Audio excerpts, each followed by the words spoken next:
Hello and welcome to Let's Get Working, episode 2 of our special series on how to get and keep a job. I'm Martin Wren, the Chief Executive Officer at Nova Employment, and you are... I'm Martha Seedy, job coach extraordinaire. Absolutely. And Martha and I are going to talk about how to get and keep a job. Martha, the first thing that employers want to know is how much does hiring a person with a disability cost? Yeah, well, it's interesting to know that the stats show that it's very profitable to hire someone with a disability. What about workers' comp? Well, yeah, I guess they don't use that so much because they're very careful about how they do, very careful about their limitations. So, in fact, the statistics do show, don't they, that people with a disability make less occupational health and safety claims than their non-disabled peers. Yes, that's correct. What about sick days? I bet you're always off sick. No, actually, people with disabilities take less days off. And I know this for a fact that I take less days off because if I'm at home, there's no one to look after me. So it's just easier to come to work. Okay. A person with a disability is going to come into my business, learn all about it, and take off and take their skills with them. No, that's not the case either.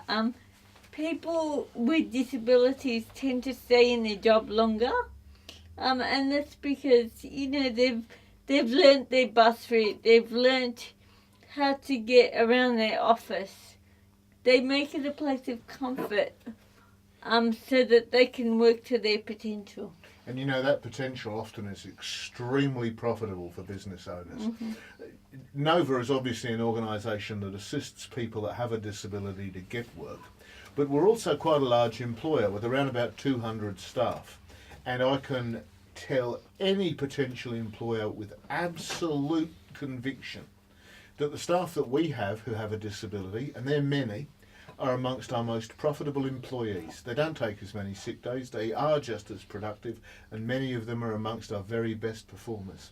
So it's a sound business decision. Yes, it is. I could say, we're doing this because we're a charity, we want to put our money where our mouth is. But the fact is that I'm actually a bit harder than that.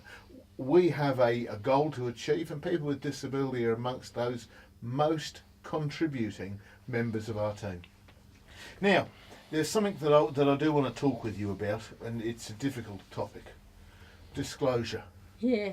For some people, I guess, they can't hide their disability. Right. What you see is what you get. So it's probably best to talk about your disability up front straight away, as soon as possible. People are going to notice the chair? Absolutely. Okay. I still haven't got it to fit in my back pocket. Been trying for years, but it still doesn't fit. No. Okay, so when we talk about disclosure, we're really talking about hidden disability, aren't we? Yes. Yeah. Okay, so we're not talking about people that are blind. People are going to be able to see that this is someone who has a visual impairment. Yeah. The same would be true very quickly for people that were deaf, but for people that have experienced perhaps episodic mental illness. Yeah. That's where we're talking about disclosure. Yes. So the question, Martha, to disclose or not disclose? What's right? I think for everyone all round, it's a good idea to disclose. It lets the employer know, that this is what happens for that potential employer.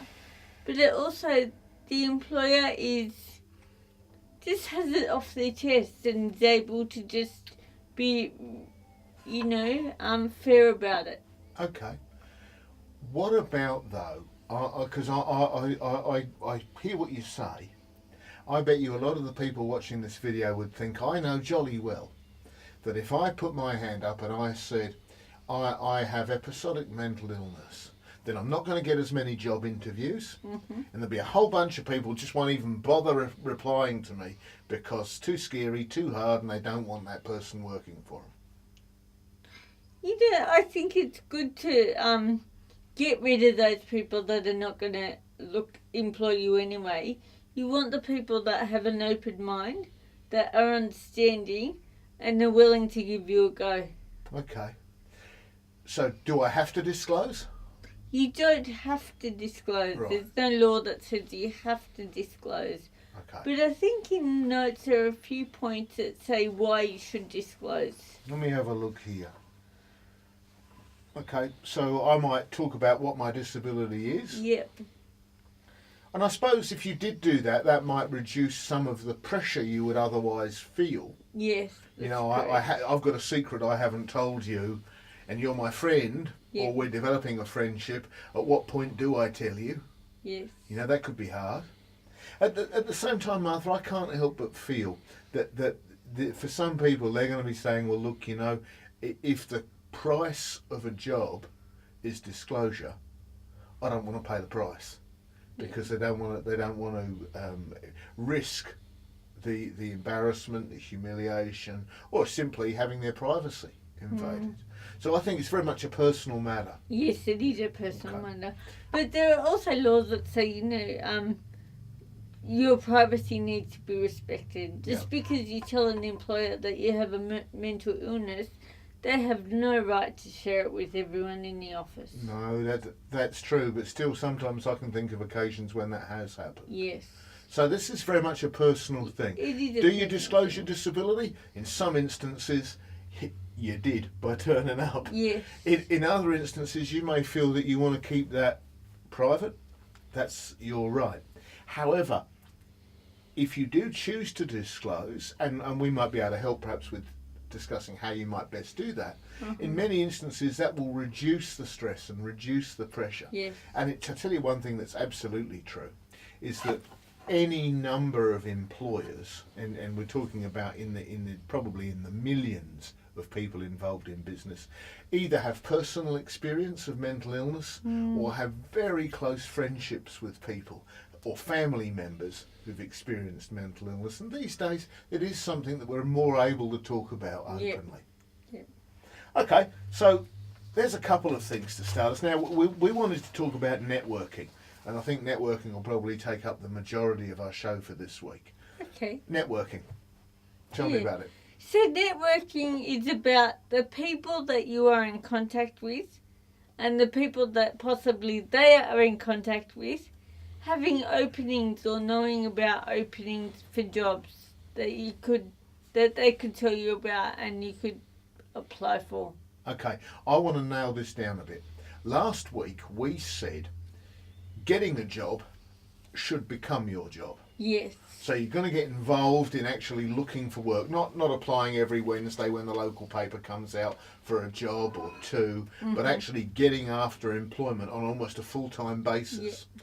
So networking involves me talking to the people that I know or that Yes. know me and saying to them, I'm looking for work. This is the sort of work I'm looking for. If I can't get that, I'd take this or that or whatever it might be, and will you help? Yes. So, I'm thinking a lot of the people that I've known are quite isolated. Their network's small. Mhm. Does it still work? Well, hopefully, yes. You've still got to do it, though, eh? Yes. Because if you have one person helping you out, Yeah. you've just doubled the number of people that are That's keeping right. their eyes and ears out. And the thing is, you don't know who they might know that might be able to help you. Okay. As well. So you wanted me, let's say I'm a friend of yours. I might be someone that you know. I could be somebody that runs a shop where Yeah. you shop. I could be someone at church. I could be wherever it might be. What would you say to me? I'd say something like, Martin, I'm looking for a job in administration. Yep. If you hear of any or know of someone looking, can you please let me know? Okay. And that seems fairly simple. I'm just thinking how we might be able to improve on that a bit. How about if I said to you, Martha, I'm as you know, I haven't got a job. I'm looking for some work in administration. I've just put my phone number on this card here. Could you take that, and if you see anything, would you give me a call? Yeah, that sounds good as well. Make sure the person's got your phone number. Yeah. Okay. Okay. What about this? Martha, as you know, I'm looking for work at the moment. I'm particularly looking for something in administration. But frankly, I just need to work and I'd take almost anything. If you see any vacancies anywhere, would you let me know? Sure. And I know this is a really big ask, but we've been friends for a while and I think I can lean on that friendship. Would you get Andrew and tell Andrew to look as well? Because I know as your husband, he gets out at least as much as you do. Yeah. Sure, not a problem. Here's a card for him. Okay, cool. And how about your mum? and how about your sister and your cousin and the person next door? So that as many people as possible are drawn into this. Yep. Does it just have to be family and friends? No, it can be doctors, can be counsellors, can be places that you frequently shop at. Yeah. Yes. So I come back to you and I say, Martha, don't forget to keep looking for me. I've been out this week and I told Ryan and I told Mary and I told Janelle and Anne that I was looking for work. And so far they've had a couple of things for me, but I'm still unemployed and I'm desperately keen. Okay. So keeping that thing alive. It's not do it once, done forever. It's keeping it going. Yeah. And Sorry. There's another issue that I have in the back of my mind that I'd like to discuss with you, and that is, should people be ashamed about looking for work? God, no. Because sometimes that happens. Like, people are quiet No. and... Yeah. I would be proud Yes. of the fact that I'm looking for work. Okay. This is my occupation now. Yes. I'm really keen. I'm eager. I don't want to be on the dole. Yeah. I don't want to be unemployed. I want to get out and share the skills that I've got. I want to participate. I want to buy stuff. I want to be part of the community. And I'm going to do anything I can to get that job. So if you see a vacancy in a window, call me. Okay. If you hear of somebody, call me.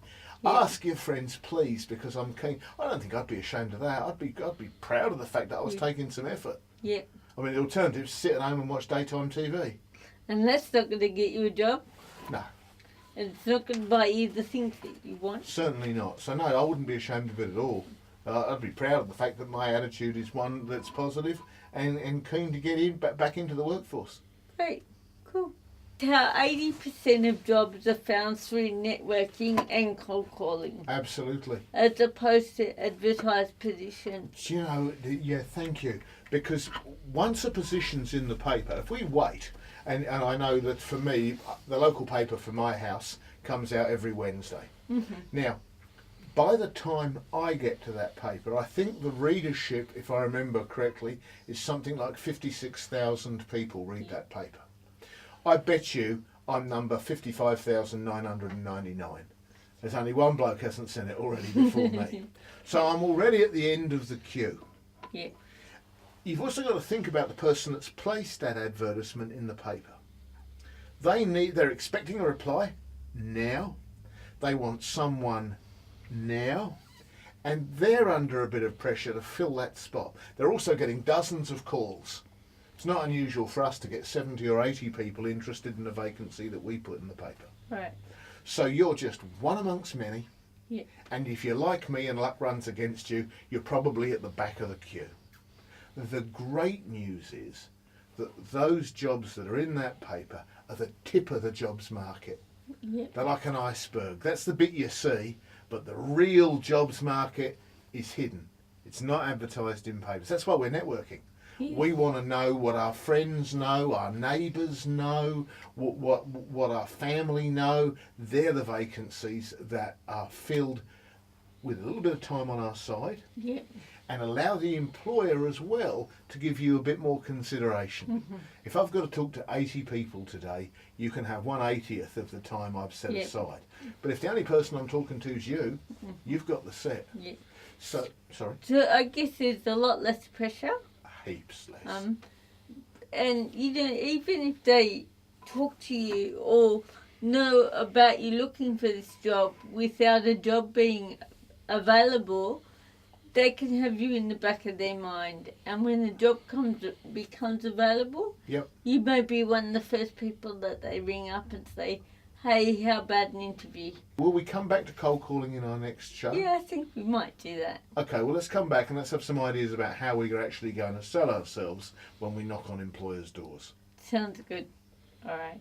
Up on the blog, we'll have some templates that you can fill in to help you out with networking. And yeah, so just have a look for them. Bye for now. Bye.